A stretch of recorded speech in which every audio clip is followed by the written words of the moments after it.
Hi. Well, I'm listening to the reports about the fire from different people, different aspects, all that went on, all that's being discussed, and everything is valid. There's blame everywhere, and I don't think you can put anything on one particular person. I don't think anyone could have saved these houses because of the numerous problems with the area. I mean, people who don't even live in the areas affected knew very well that fire was a huge, huge problem. It always is. If there's not one fire, it's another fire, and people have kind of accepted it there. They have knowledge of the fire risks and they don't do much about it, and they just continue to live there. Well, if you see one fire, hey, that's a sign you have a major problem, and you need to immediately, once the fire's out, go out and correct the problem. And you need to show up at city council meetings. You need to go to the mayor's office. You need to go to the city council office. You need to go to your state representative and present your facts there, your concerns. Who did anything in the state legislature to help you to get funds for the fires, for improving the environment, and so forth. All of those things are available. And just blaming the mayor, I don't think the mayor could have really done much more. In this day and age, she is still accessible by video. In fact, she might be more accessible because she is doing it by video. And she can give orders to people just as she would if she were right there. So I don't think her trip to Ghana, where she was, I guess, with a person who was from her area attending a wedding.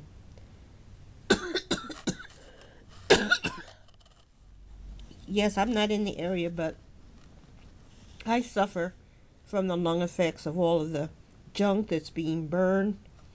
And, Americans are hoarders. Their homes are full of stuff, so much crap, and when that stuff burns, it kills everybody. It kills the firefighters, it kills the police who have to sit there and guard the area for hours and on hours, day after day.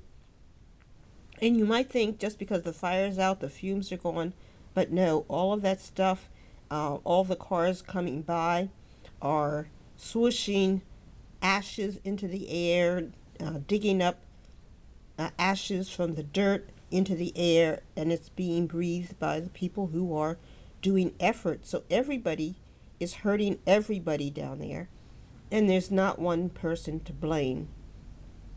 If you want to blame somebody who I haven't heard blamed, because I've heard almost everyone blamed, you need to blame the fighting in Israel, the bombing, repeated bombing, nuclear type bombs going off every 15 minutes in Gaza for over 15 months.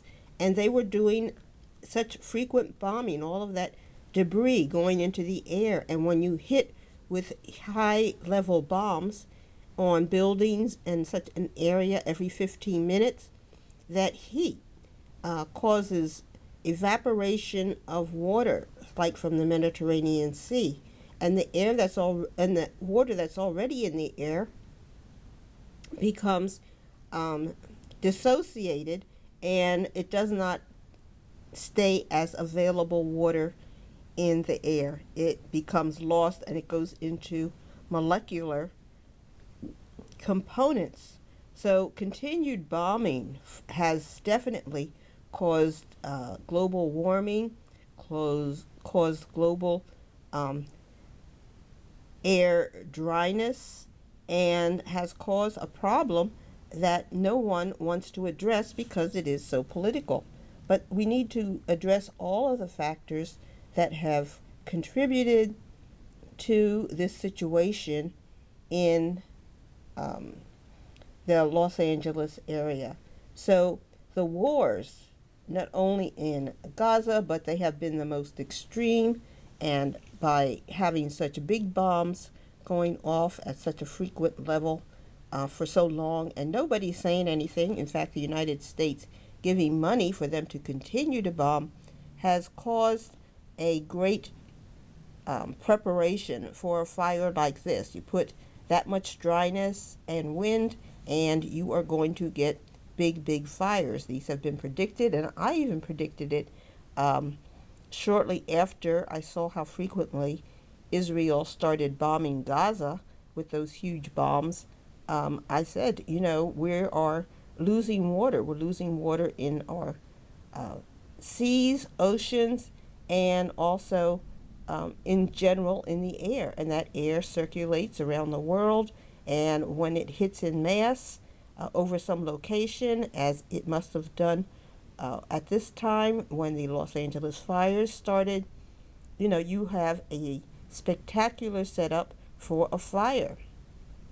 We also have to talk about the cars. No one wants to talk about Teslas because of the inauguration, but you also have to admit that Teslas, when they burn, you can't get the fire out.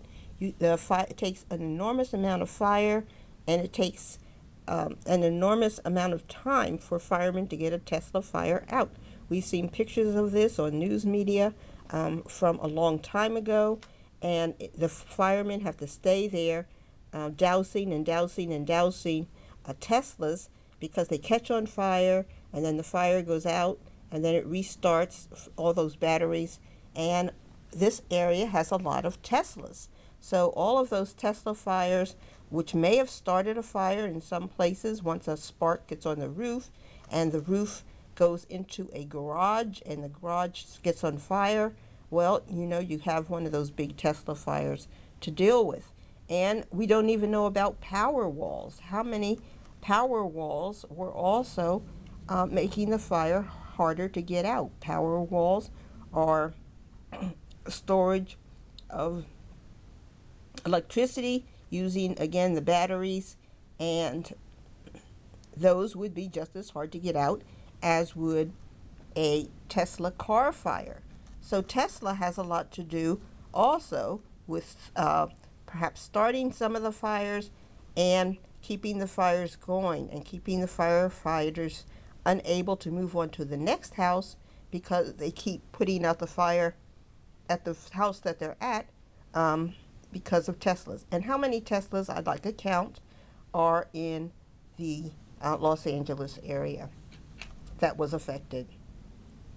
And I would like to have a report on that, on the number of Teslas, the number of power walls that are in these houses, wood-framed houses, and exactly, how much of those were burned.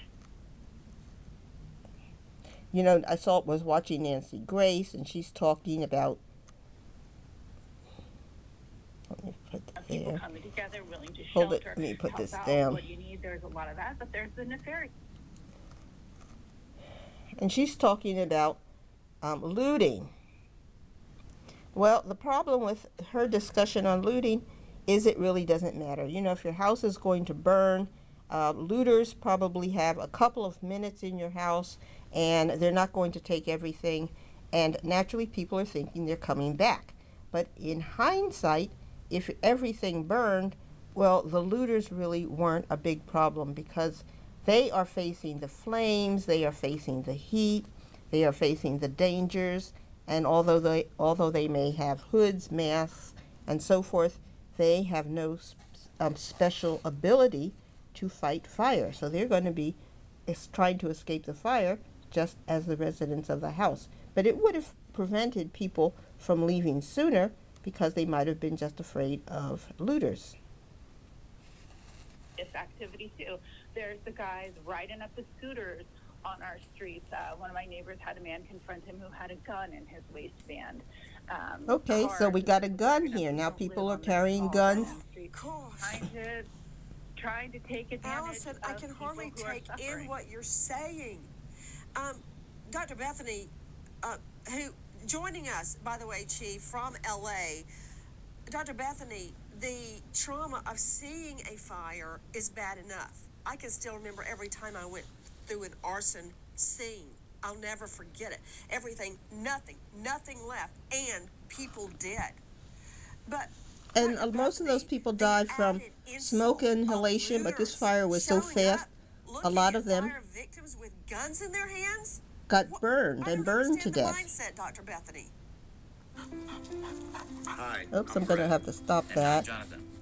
This So, we have to keep everything in perspective. There are a lot of things to blame. When you live in a fire area, it is your duty as the homeowner, as the person who is protecting that land, to keep the bushes down, to keep the trees down, to keep everything watered. If everything is dry, as it was this year, you need to go to city council. You need to make sure that everything is being done to keep the brush fires down, which, they've had a brush fire, I think, just recently before before this fire started, and so they knew that they were set up for a fire. And you need to make sure that your people in Sacramento, the state senators and representatives, are working in your best interest. I'm sure a lot of the frivolous bills they were passing in Sacramento were not necessary, and they should have been addressing what's going on with the Los Angeles area and the fires. The mayor would not do that. That would be your state representatives.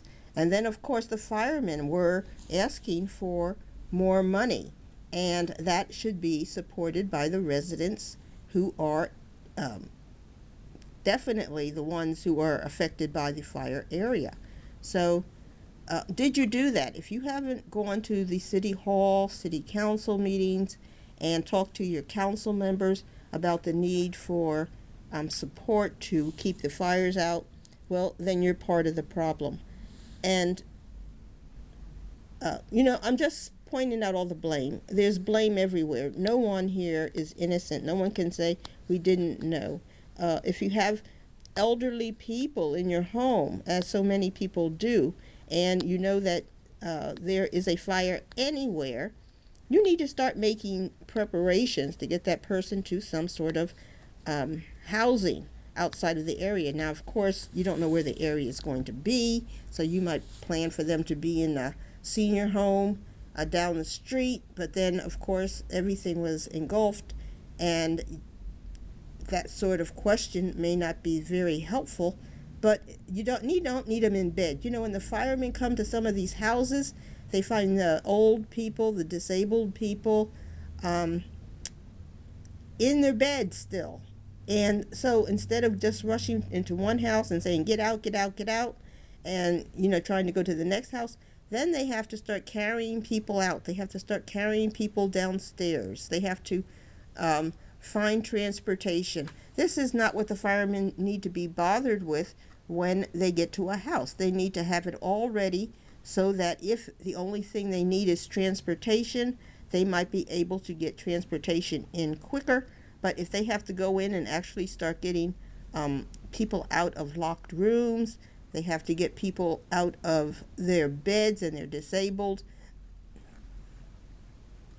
that's totally unacceptable. Well, I'm going to end right now. But I got really upset with all of the discussion of looting, because that's, in this fire, in hindsight, is not even appropriate, because, everything's burned. If they hadn't looted something, and the chance of them doing any major looting was very small because of the rapidity of the fire and the heat, and the area was black with smoke. If you look at the pictures as that fire was coming down, because of the water that's being put on to the fire and the smoke that arises from the water vapor, and also the blackness from the burning timber and so forth, the looters aren't going to have much of a chance to get in and do any major looting. Anything they took was saved from the fire, and uh, everything was going to be burned. You look back, and in hindsight, you say, well, whatever they looted, and they weren't going to have time to go look for your jewelry or anything like that. If they did, your jewelry, if it wasn't diamonds or something, it was going to be gone. And, you know, so what's the point of discussing, getting majorly concerned about looters because, uh,